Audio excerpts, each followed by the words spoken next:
બધા હાથ ઊંચો કરી મારી સાથે બોલશે, જય જય કોળી સમાજ। આજે વસવેલિયા મુકામે આપણા સમાજના સંમેલનમાં ઉપસ્થિત આપણા કમિટલા 48ના પ્રમુખ પરસોત્તમભાઈ માલકિયા, મારા દાદા અને સુરેન્દ્રનગર જિલ્લા પંચાયતના ઉપપ્રમુખ જગદીશભાઈ મજેઠિયા, આપણા જિલ્લા સદસ્ય અને મહિલા અને બાળ વિકાસના ચેરમેન જગદીશભાઈ વડલાણી, આપણા રાણાગઢ 52ના પ્રમુખ અને એમના હોદ્દેદારો, માણકોલ અને જાપ 24ના પ્રમુખ અને એમના હોદ્દેદારો, આપણી કશ્યપ ફાઉન્ડેશન ટ્રસ્ટના પ્રમુખ અને તમામ ટ્રસ્ટીશ્રીઓ, મારા યુવાન મિત્રો અને મોટી સંખ્યામાં ઉપસ્થિત સમાજના તમામ વડીલો, ભાઈઓ અને બહેનો, મને શિક્ષણ વિશે વાત કરવાનું કીધું તો હું શિક્ષણ વિશે થોડી વાત કરીશ। હાલના સમયમાં તમામ સમસ્યાનું જો એક મૂળ હોય ને તો એ શિક્ષણ છે। જો શિક્ષણમાં સુધારો થશે તો જ સમાજ વિકસિત બનશે। શિક્ષણ એટલે આપણે ખાલી એવું નહીં સમજવાનું કે ભણી અને કંઈક ગવર્મેન્ટ નોકરી લઈ લી એ શિક્ષણનો સુધારો, પણ દરેક વ્યવસાય માટે શિક્ષણની જરૂર પડશે। આપણો સમાજ મોટા ભાગે ખેતીના વ્યવસાય સાથે જોડાયેલો છે, તો ખેતીના પણ દવા, ખાતર, દરેક એવી બાબતો આવશે। જો તમે શિક્ષિત નહીં હોય તો તમે અહીંયા જ રહેવાના છો। એટલે આપણે શિક્ષણનું પ્રમાણ વધારવું પડશે। સમાજ તમામની મહેનતથી અત્યારે આપણે વિઠલાપુર મુકામે કન્યાઓ માટે સ્કૂલનું સારું એવું સંચાલન ચાલી રહ્યું છે। આપણા છોકરીઓમાં શિક્ષણનું પ્રમાણ વધી રહ્યું છે। તેની સાથે સાથે છોકરાઓમાં પણ શિક્ષણનું પ્રમાણ વધે એ માટે આપણે બધા ઘણા સમયથી વિચારી રહ્યા છીએ કે કુમારોનું શિક્ષણ વધે એ માટે આપણે કંઈક મહેનત કરવી જોઈએ। તો આપણે આ બાબતમાં અભિનંદન આપશું કે આપણા વડલા ગામના રામજીભાઈએ આપણે કુમાર શિક્ષણનું વધારો થાય એ માટે એમને પોતાની જમીન આપણને દાનમાં આપી છે। એ માટે બધા એમને તાલીઓથી વધાવશે।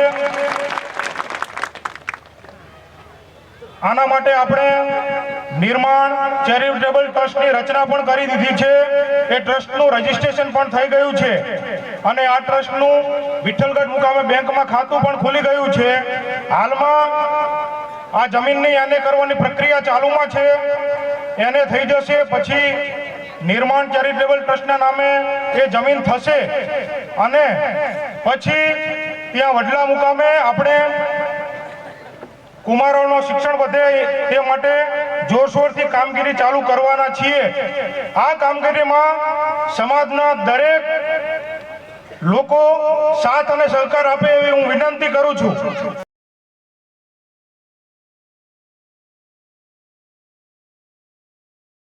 અમુક ગામોની અંદર એકથી વધુ સમૂહ લગ્નો થાય છે। તેમાં વિઠલાપરા ગામની અંદર જે બે સમૂહ થતા હતા તો તેમના આગેવાનોએ એક સાથે મળી અને એમણે એક જ સમૂહ કરવો એવું નક્કી કરેલું છે। તો આ તબક્કે પ્રમુખશ્રીનો એવો આશય છે કે એ બંને એ ગામોના જે બે વિભાગોના જે આગેવાનો છે એમનું સન્માન કરવું। બચુભાઈ, શિવાભાઈ અને વશરામભાઈ,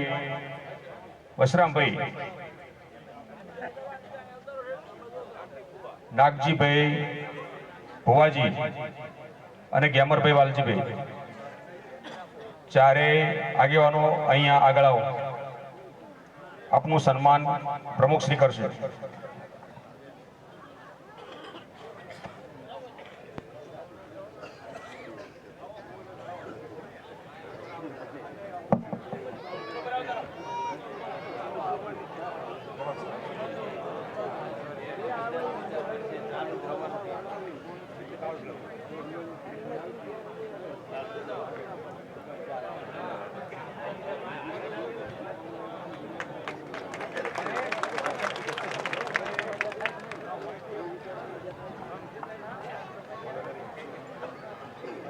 વિઠલાપુરા ગામને આપણા આખા સમાજ વતી કમિટલા અડધા વતી અભિનંદન પાઠવે છે. જોરદાર તાલીઓથી અભિનંદન કરો.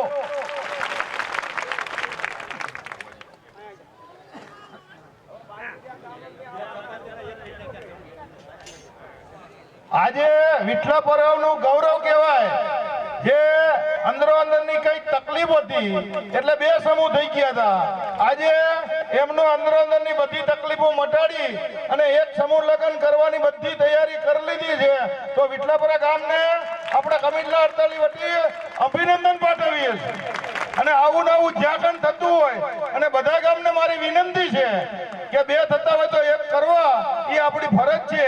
કારણ કે આપણે એક રહીશું તો 100% આપણે આમાં બધામાં સફળતા મળશે.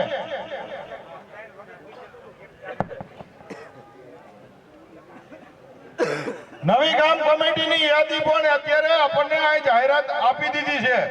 અને તમારા ગામમાં પણ હજી અઠવાડિયાની મુદત આપણી કમિટલા 48 વતી માંગી રાખી છે. આવતી 30 તારીખ સુધી તમારી ગામમાં કોઈ પણ પ્રશ્ન હોય તો સમાધાન મટાવી કમિટી નવી બનાવી અને મારી ઓફિસે તમે આપી દીજો. જેથી કરીને અમારી કમિટલા 48 તરફથી આપણે કોઈ પણ તકલીફ થઈ હોય અને જરૂર પડે તો અમે તમારી હારે અડધી રાતે પણ આવી અને સમાધાનમાં અમે બેહવા તૈયાર છીએ. જેથી કરીને ગામ કમિટીને અમે મુખ્ય કહીશી કે તમારા ગામનો પ્રશ્ન હલ થતો હોય તો સમાજ અડધી રાતે તમારે અહીંયા આવવા તૈયાર છે. તો મહેરબાની કરીને માતાઓને બહેનોને ખાસ કહું છું કે નાનો મોટો પ્રશ્ન હોય તો જતું કરી અને ભેગા બેહી અને સમાધાન કરજો. અને આપણું મન એક હશે, દિલ એક હશે તો 100% આ ધર્મની ગાડીને ધક્કો વાગશે અને આપણું સારું કાર્ય આગળ વધશે. બોલો માનદાતા ભગવાન કી જય. બોલો ધરતી માતા કી જય. હલો, ખૂબ સરસ. આપણા કમિટલા 48ના પ્રમુખ શ્રી પીપીભાઈ માલિકે જે વાત કરી અને આજનો ખૂબ આજે બહોળી સંખ્યામાં આપણા કમિટલા 48ના તળપદા સમાજ જેને આપણી વચ્ચે ઉપસ્થિત છે અને લોકો તડકામાં ઊભા છે, ખરેખર એક ધન્યવાદ દેવી જોઈએ કે એક સમાજને એક ઉજળું નામ કરવા માટે આપણે જે અહીંયા જે આયોજન કર્યું છે તો સમસ્ત વસવેલિયા ગામ અને તમામ વસવેલિયા ગામના જે પણ આગેવાનો અને જે સ્વયંસેવકોએ સરસ મજાનું આયોજન કર્યું એ બદલ વસવેલિયા ગામનો પણ આપણે દિલથી આભાર વ્યક્ત કરીએ છીએ. અને આજનું જે બંધારણની જે વાત કરી અને આજ પહેલો જ ખુશીના સમાચાર એ મળ્યા કે વિઠલાપુરા ગામમાં જે બે સમૂહ લગ્ન થતા હતા જે આપણે વાત કરી, ખરેખર આવો અંદરો અંદરનો જે દુમેળ હોય, કોઈ નાનો મોટો પ્રશ્ન હોય જે પણ ગામમાં, તો ભેગા બેહી ભયો ભેગા બેહી અને એનો સોલ્વ થઈ જાય અને આપણે એક રહીશું તો હંમેશા સમાજમાં આપણે કંઈક આગળ વધીશું. અત્યારે ટેકનિકલ યુગના પ્રમાણે અત્યારે અન્ય સમાજો હરણફાળ ફળી રહ્યા છે, બરોબર?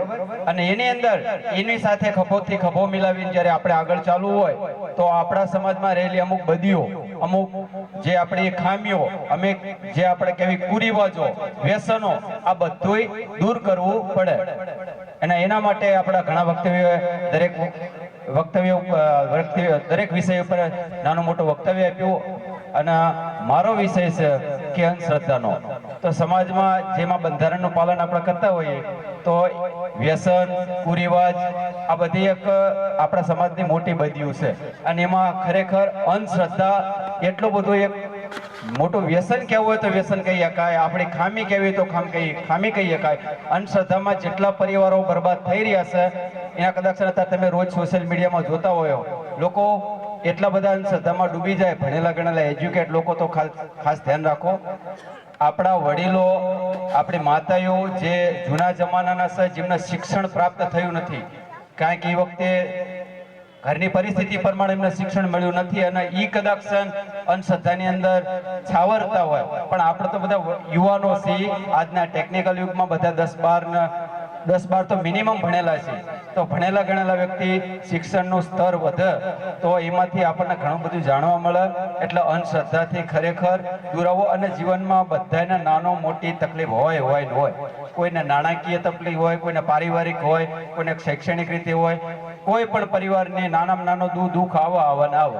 તો એ દુઃખના જે પ્રકારનું દુઃખ છે, એ દુઃખના આપણે જે પ્રકારનું દુઃખ છે એ દિશામાં આપણે કામ કરીશું. ધારો કે કોઈ આપણા પરિવારમાં કે કોઈ લાંબી બીમારી હોય તો સારા ડોક્ટરને સારા રિપોર્ટ કરાવી, સારી અત્યારે મોટી મોટી હોસ્પિટલો છે તો એમાં રિપોર્ટ કરાવીને એનું સચોટ નિદાન કરો. પણ ભૂવા પાવળિયા કે જોહિત્રીઓ, દાણા જોડાવા, બાથાઈઓ રાખવી, માનતા રાખવી શ્રદ્ધાનો વિષય છે, પણ શ્રદ્ધાને એટલી બધી આગળ ના લઈ જવી કે અંધશ્રદ્ધાની અંદર આપણે આપણું જીવન બરબાદ કરી નાખીએ, આપણા પરિવાર ખુવાર થઈ જાય. અને ટેકનિકલ યુગની અંદર અત્યારે કમ્પ્યુટર યુગ થઈ ગયો મિત્રો, તો ખાસ માતાઓ, બહેનો અને વડીલોને કહેવું, અને ખાસ જે પરિવારમાં ભણેલા ગણેલા યુવાનો હોય ને એને તો ખાસ ધ્યાન આપી કે મારો પરિવાર અંધશ્રદ્ધાની ઝપેટામાં ના આવી જાય, કોઈ ભૂવા પાવળિયા તાંત્રિકના ઝપાટામાં ના આવે, એની ખાસ ધ્યાન રાખવી. કારણ કે નાના મોટા તકલીફ તો રહેવાની જ છે. પેલી કહેવત છે ને, કોઈ મહાપુરુષે સરસ મજાનું કહે, વિપતે ના વણસીએ વણસે વિપત ન જાય, વિપત પડે ના વણસીએ વણસે વિપત ન જાય, વિપતે ઉધમ કીજીએ ઉધમ વિપત ને ખાય. મિત્રો કોઈ પણ દુઃખ હોય, કોઈ પણ આપત્તિ હોય, નાનો મોટો પ્રશ્ન હોય તો એ ચોક્કસ એની સચોટ સારા બુદ્ધિજીવી કોઈ ભણેલા ગણેલા હોય, તમારા અંગિત મિત્રો હોય એને શેર કરો, તમારે જે પણ તકલીફ હોય. પણ ભૂવા પાવળિયા કે આવા જોઈત્રીમાં ના પડો, પરિવાર બરબાદ થઈ જાય છે આપણો. અને એમને તો એક હવા આવ્યો ને, જેવા જેવા તમે ભૂવા પાવળિયા કાંઈ જાઓ કે જોઈત્રી કાંઈ જાઓ એટલે એમને તો એક એમના ગ્રાહકો મળી ગયા. તમે એના ગ્રાહકો સહિત તમારું કોઈ પ્રશ્નનું સોલ્યુશન કરવા માટે નથી બેઠા, પણ તમે અત્યારે જો સોશિયલ મીડિયામાં પણ આપણે જોતા હોય બરોબર, એટલે એ એમનું દુઃખ દૂર નથી કરી શકતા તો એ આપણું શું દુઃખ દૂર કરવાનું. અને મહેનત કર્યા વગર કોઈ કાર્ય સફળ થતું નથી, બરોબર. એટલે મહેનત તો કરવી જ પડે, મહેનત કર્યા વગર કોઈ વસ્તુ શક્ય થતું નથી. અને ભગવાન શ્રીમદ ભગવદ્ ગીતામાં પણ ભગવાને કીધું છે કે તમે કે અંધશ્રદ્ધાથી દૂર રહો. ખાસ મારા સમાજના જે અત્યારે ખાસ બધા યુવાનો બેઠા છે તો એક સરસ મજાની વાત કહું કે અંધશ્રદ્ધા ખરેખર શિક્ષણનું, જે ઘરમાં શિક્ષણ વધારે હોય અને એ ઘરમાં જો અંધશ્રદ્ધા વધારે હોય ને તો એ ખરેખર આપણા માટે એ શિક્ષણને કોઈ માન્ય આપ્યું ના કહેવાય, પ્રાધાન્ય આપ્યું જ ના કહેવાય.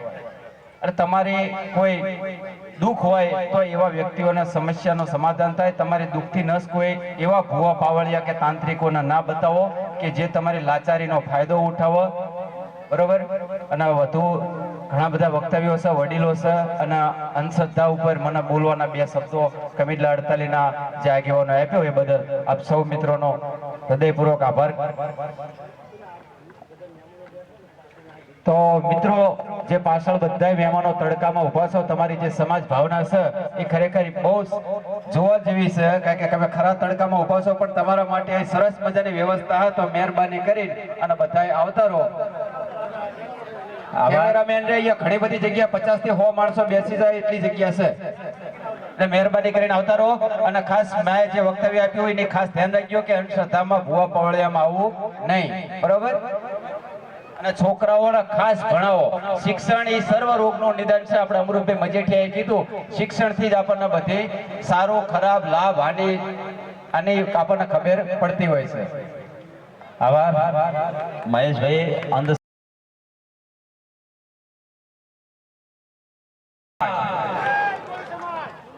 જય માનધાતા, જય કોળી સમાજ.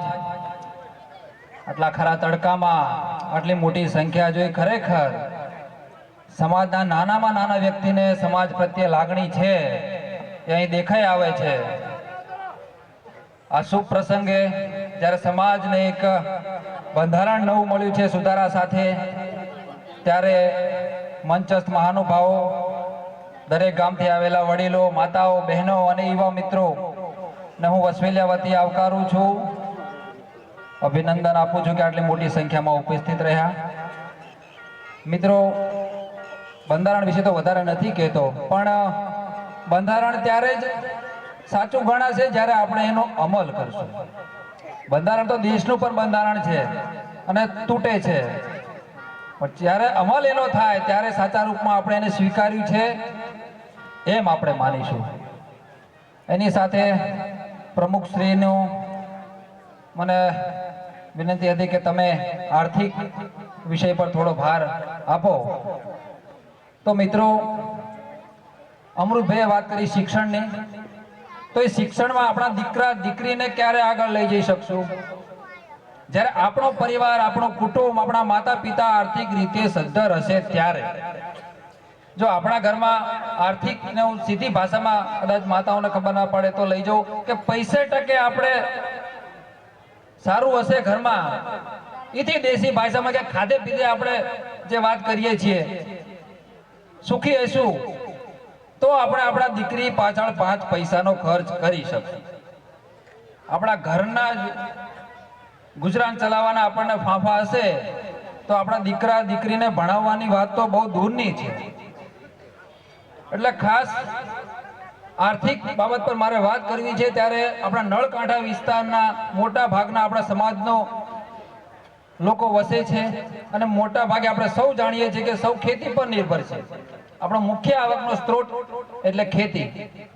પણ એ ખેતી આપણે કઈ રીતે કરીએ છીએ, કડવી વાસ્તવિકતા મારે તમને આજે કહેવી પડશે કે વ્યાજે લઈ લઈને કરીએ છીએ. આવક જે આવે છે એમાંથી અડધું તો વ્યાજમાં આપણે ભરી દઈએ છીએ. તો આ વ્યાજના ચક્કરમાં આપણે આજ સુધી ઊંચા આવ્યા નથી. આ વાસ્તવિકતા છે પણ બધા જાણે છે. આપણો જે મુખ્ય સ્ત્રોત છે એ આપણે વ્યાજમાં પૈસા લઈને કરવું પડે ખેતી, અને એ આપણે દિવસ રાત મજૂરી કરીને એનો એ પૈસો પાછો આપણે વ્યાજ રૂપે કોઈક બહાર આપવાનો, તો આપણે ક્યારે ઉપર આવશું? તો એના માટે શું કરવું એ આપણે વિચારવું પડશે. કોઈ પણ સમાજની પ્રગતિ ત્યારે થાય જ્યારે એ સમાજના લોકો આર્થિક રીતે મજબૂત હશે. કોઈ પણ સમાજને આગળ લઈ જવો હોય તો શિક્ષણ સાથે આર્થિક આ બંને વસ્તુ જરૂરી છે. કોઈ એકનાથી નહીં ચાલે. આપણે બધા વિષયોમાં આગળ જવું પડશે. અંધશ્રદ્ધાથી મહેશભાઈ વાત કરી એમ દૂર રહેવું પડશે. વ્યસન મુક્તિ દૂર રહેવું પડશે. શિક્ષણ ઉપર કામ કરવું પડશે. આર્થિક રીતે મજબૂત થવું પડશે. તો ક્યારે થશે?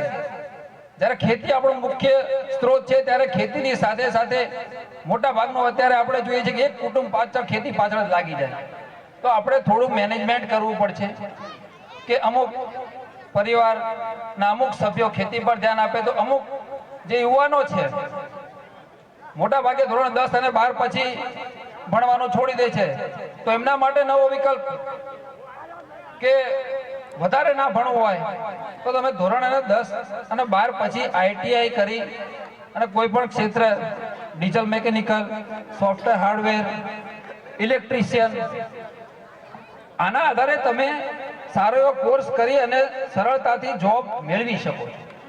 અત્યારે આપણે આજુબાજુના વિસ્તારમાં કંપનીઓ છે, અહીંયા જે યુવાનો છે તમે પૂછજો એમને કે એક ભણેલો ગણેલો યુવાન કંપનીમાં નોકરી લેવા જાય તો એનો પગાર શું છે, અને જઈને એમ કે હું ભણેલો નથી, 5 ભણેલો 7 ભણેલો છું, તો એનો પગાર શું છે એ અહીં પૂછજો તમે. ચોખ્ખો ડિફરન્ટ આવશે. અભણ કહેશે એટલે સિક્યુરિટીના લેબલ વાળી પટ્ટીઓ મારી અને ગેટ પર ઊભા કરી દેશે 12 કલાક. અને ભણેલો જઈ કહેશે તો તરત મેનેજરની પોસ્ટ આપશે અને પગાર સિક્યુરિટીનો પગાર તમે પૂછી લેજો અહીંયા 12,000 10,000 જે આપે, કારણ કે આપણે ભણેલા નથી. અને ભણેલો ખુરશી પર બેઠો છે અંદર. આપણા જ સમાજની વાત કરું છું. આપણા જ સમાજના ભાઈઓ જાય છે, એક જ બાઇક પર 2 ભાઈઓ જાય. એક ભાઈ બહાર ગેટ પર નોકરી કરે સિક્યુરિટીની, અને બીજો ભાઈ અંદર ખુરશી પર બેઠો મેનેજમેન્ટ કરે કંપનીનું. તો આ ડિફરન્ટ છે શિક્ષણનો. તો જે યુવા મિત્રો હાલ નાની ઉંમરે શિક્ષણ ડ્રોપ કરી અને ખેતીમાં લાગી જાય છે, તો એમના માટે વિકલ્પ છે કે તમે કદાચ એટલું ભણવું ના ગમતું હોય, તમને બીજા વિષયમાં ઇન્ટરેસ્ટ હોય, તો આ અલગ કોર્સ કરી અને સીધી નોકરી મેળવી શકો છો.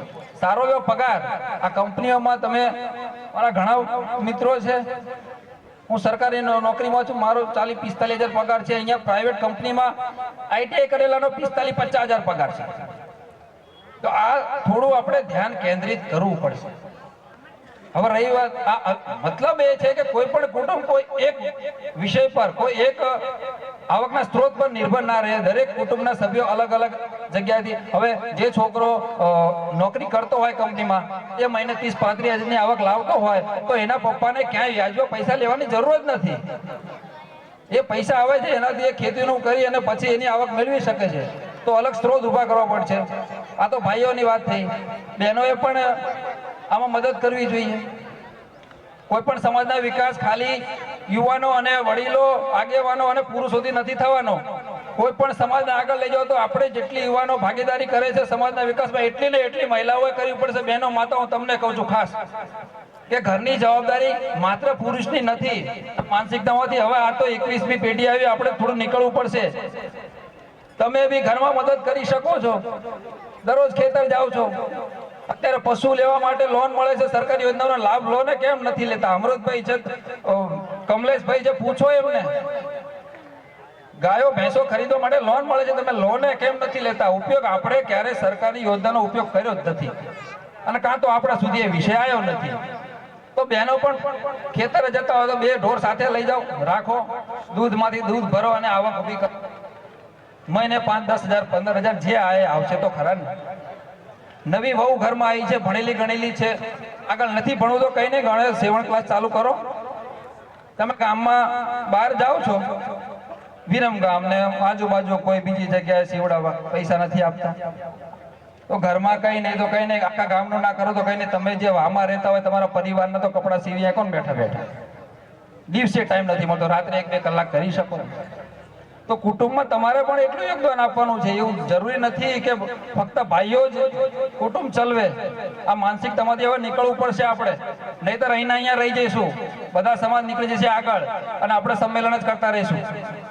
આ સંમેલન આ મળવાથી એ નથી. અહીંથી જાઓ તમે, અહીંથી જે બી વક્તાઓ મહાનુભાવો 5 શબ્દો કે એનું સમાજમાં અમલીકરણ થવું જોઈએ, તો સમાજમાં પરિવર્તન આવશે. અહીંયા આયા અને ભેગા થઈને ટોળું, સંખ્યા નથી બતાવવાની આપણે.